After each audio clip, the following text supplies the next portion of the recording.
Eduardo Campos, nascido em 1965. Foi um economista e político brasileiro, governador de Pernambuco por 2 mandatos, ministro da Ciência e Tecnologia e presidente do PSB. Candidatou-se à presidência em 2014, mas morreu em um acidente aéreo em Santos no dia 13 de agosto daquele mesmo ano. Formado em economia pela UFPE, era neto de Miguel Arraes e destacou-se por sua trajetória precoce e brilhante. Em 2024, foi reconhecido como herói nacional e incluído no livro de aço do Panteão da Pátria. Eu me chamo Davidson Brito e vou narrar para você a suposta carta psicografada de Eduardo Henrique Acioli Campos. É com profundo pesar e preocupação, embora esperança que ainda tarda, mas de certa forma me consola pela nova visão que adquiri neste plano de vida. Venho hoje expressar a indignação que abate a nós todos, que passamos pela experiência de humanidade na área política da nação brasileira. Não quero deixar, para o final desta mensagem, enviar o meu coração inteiro de amor e saudade à minha digna família, tão valorosa e nobre, que eu mesmo comovi diante de suas provas de fortaleza espiritual desde os primeiros momentos da minha passagem. Após o choque da vida, pelo que lhes era inesperado e, sem dúvida, terrível para tão responsável companheira e dedicada mãe e esposa. Tão sensíveis e pelos filhos que tive a honra de conceber como pai. A esses mais caros seres que tive no planeta e que podem chegar a ler esta mensagem, deixo o meu peito de gratidão por toda a felicidade que, afortunadamente, tive na convivência com vocês, como prêmio, sem merecer, talvez, de Deus. Esse ser incógnito de quem cada vez mais me aproximo diante de tudo que venho sabendo aqui, nesta outra vida, da qual eu não tinha certeza de que existia, e dela ainda viesse a falar como os meus conterrâneos de pátria nessa minha mais recente encarnação. Pelo oportuno aval de estar aqui, enfim, comunicando-me através da mensageira que, antes mesmo que houvesse se concretizado meu assassinato, já me ouvia. Entrevistada na mídia na noite anterior e perplexa, soube pelos seus instrutores que este, que todos conhecem por Eduardo Campos, viria a desencarnar. Agradeço emocionado a sua disponibilidade hoje. Não sabia ela, porém, que tal desenlace de meu espírito do corpo daria-se na manhã seguinte. Sendo que, pela imediata sintonia com meu espírito, dada a surpresa de ver acontecer o que soube na noite anterior, logo ao verificar o noticiário, estabeleceu-se um elo de participação espiritual, com que somente hoje, após tantas vezes que lhe havia pedido para que redigisse minha voz, concretiza-se. Soube tudo quanto ocorreu nos bastidores da minha morte. Fato que não poderei detalhar nesta mensagem, a pedido dos espíritos que aqui me trouxeram, por várias vezes e da própria médium, que não deseja estar envolvida com denúncia espiritual. Passei largo tempo me corroendo de inconformação, de contrariedade mórbida, de uma raiva atroz, pois que não compreendi o porquê de tal inescrupulosa indigência moral de falso amigo, de papos abertos, de nossa área de trabalho em comum no cenário da política brasileira. Além disso, médicos espirituais, ainda na época das eleições, pude visitar esta médium e relatar aos seus ouvidos uma saga antiga que os orientadores espirituais haviam esclarecido sobre o porquê da trágica conspiração que ceifaria minha possível eleição. Contei-lhe sobre a inveja que era a marca daquele que me tiraria a vida, ainda nesse novo tempo em que nos foram permitidas as reconciliações. Esta pessoa, até hoje, não quis contato com ninguém, do que ela tentou retirar de sua mente, mas que ainda hoje afastei com repugnância de quem se faz de bom homem, no palco do teatral convívio parlamentar, nos corredores escuros do Congresso Nacional. Não tem provas e nada pode fazer. Ninguém creria nela. Esquece-se do que viu e ouviu de mim, mas eu não do que passei e senti. Contudo, não é sobre isso o motivo de estar aqui, fazendo colidir uma montanha de indignação que ainda tenho com a flacidez e suavidade desta alma forte e guerreira, que usa a sua mão para gravar o que lhe inspiro. Após ter passado alguns períodos em sessões terapêuticas pós-traumáticas, não do corpo astral, que recuperou-se logo, dada a minha condição evolutiva. Segundo me informaram espíritos de alto escalão aqui na metrópole do Grande Coração, onde fico a maior parte do tempo, psicólogos de grande sabedoria mostravam-me os meandros e causas anteriores das situações de vidas desumanas para estarem nessa ou naquela condição de vida. Evidenciaram que foi de grande valia para futuros dirigentes da nação brasileira a minha trágica passagem. Foi isso que me fez ir recobrando, paulatinamente, a paz interior que dantes nutria dos meios terrenos pela honestidade de minhas ações, em tudo que me fora dado como competências a serem administradas. Como foi importante saber que existe um labirinto de experiências no mundo carnal, onde as portas só aparecem abertas quando e como convém aos sábios planejamentos divinos. Apesar de todos os disparates que fazem parte dessa engrenagem evolutiva, isso permite que se aproveitem as capacidades de maldade dos homens para fazer o que é mais incipiente e mais produtivo para o êxito de ajustes que devem ser feitos em cada alma humana, uma verdadeira ascensão espiritual de uma coletividade social.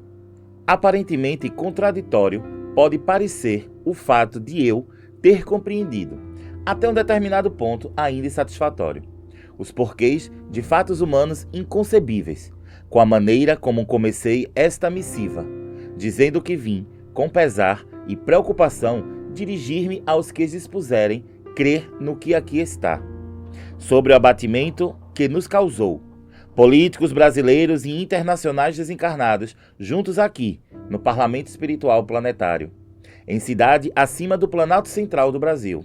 Primeiramente, abatimento por termos constatado a pobretude de espírito, se é que existe esse termo, ou então o crio agora, pois é mais do que pobreza, de alguns de uns países destinado a florescer em todos os seus rincões e em todos os seus mais subjetivos aspectos. O labirinto divino existe, sim, como aprendia e aqui afirmei que me foi ensinado, mas o livre-arbítrio humano e suas más inclinações fazem-no ser ainda mais complexo e prejudicial à evolução de todos os envolvidos nesse drama nacional. A arbitrariedade de Simão comunar, constrangimento em devedores, interpretações traiçoeiras de leis ainda imperfeitas de constituições de nações, especialmente a do Brasil, cheia de embaraços teóricos e medidas que dão livre espaço de tempo para as ações retardatárias, obstrutivas de justiça plena e, portanto, ineficazes. Faz-nos aqui que cadeiras legislativas de novas disposições espirituais que regerão a sociedade brasileira no terceiro milênio, ainda na nossa pequenez de sentimentos e emoções, que não é mesmo comparável às luzes dos nobres que aqui se aglutinam, quase desejar chutar o pau da barraca e voltar de novo em um corpo humano ao cenário político, para ajudarmos a esquartejar de vez os inimigos da nação brasileira. Combinavam seus planos os quase já orbituários, dentre vários que estão ou estavam na mira de gladiadores do passado, travestidos de líderes de movimentos sociais, os pés dos traidores da pátria na vossa contemporaneidade, o cheio de maquiavélico produto de mente irresponsáveis e comprometidas diante da lei divina. Agora é com João Mar, pobre, onde morrem os peixes pela inconsequência de seus poluidores voluntários. Carrascos que se perpetuam nos poderes para dizimarem populações.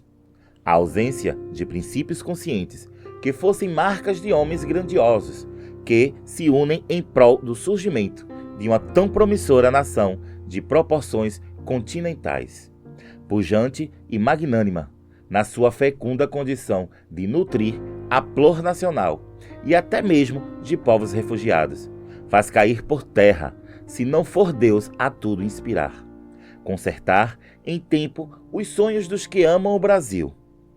Aí, entre vossos pares, e aqui, todos os nossos novos amigos verdadeiros em lares hospitaleiros de espíritos que continuam se consagrando aos serviços sociais pelo planeta e pelos seus povos.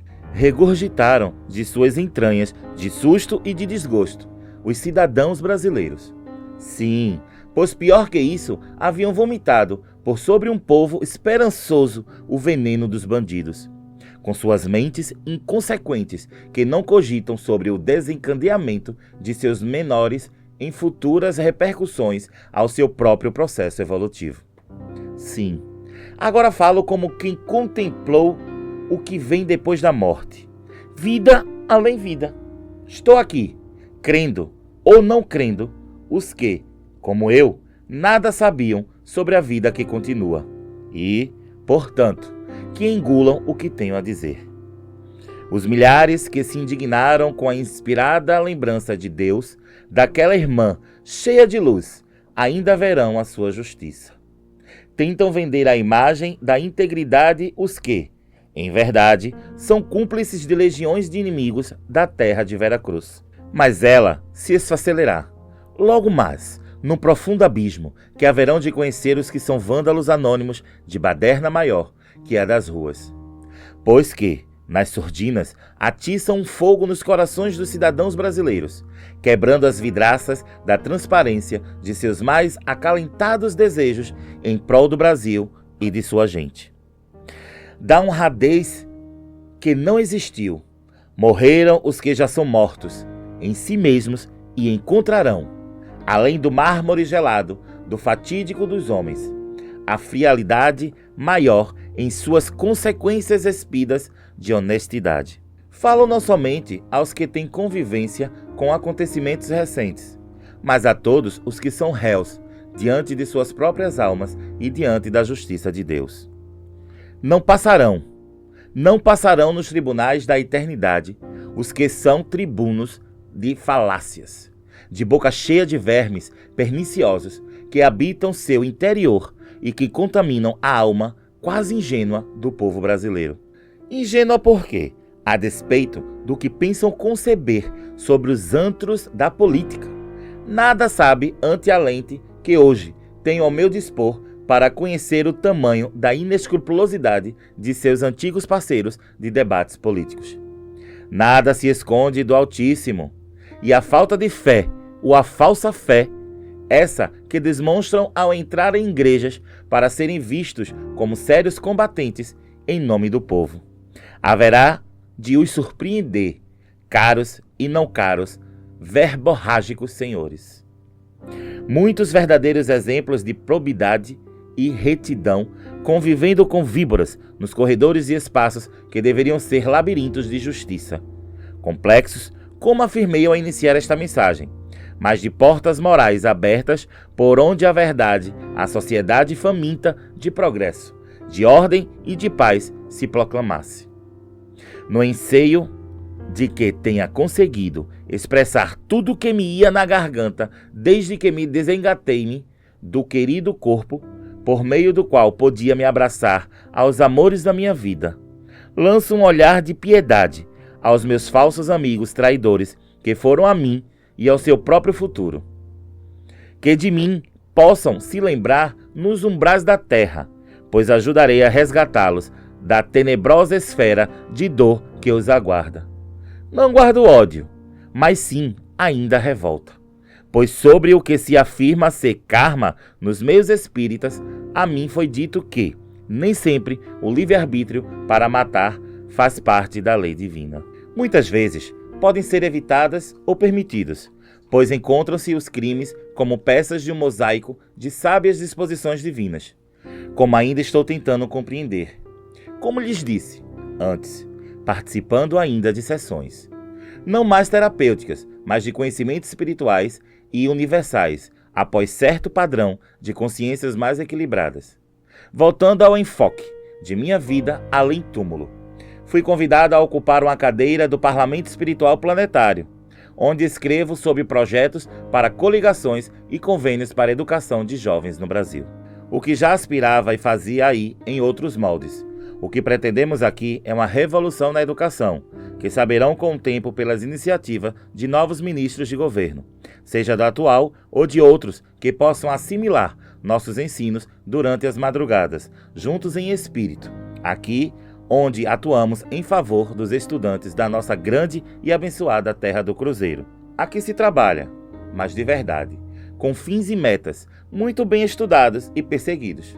Aí, muitos trabalham para os outros enriquecerem, e na área parlamentar, muitos enriquecem suas vidas de acertos ou de erros, sendo que caberá a cada um acertar suas contas no placar aqui de cima.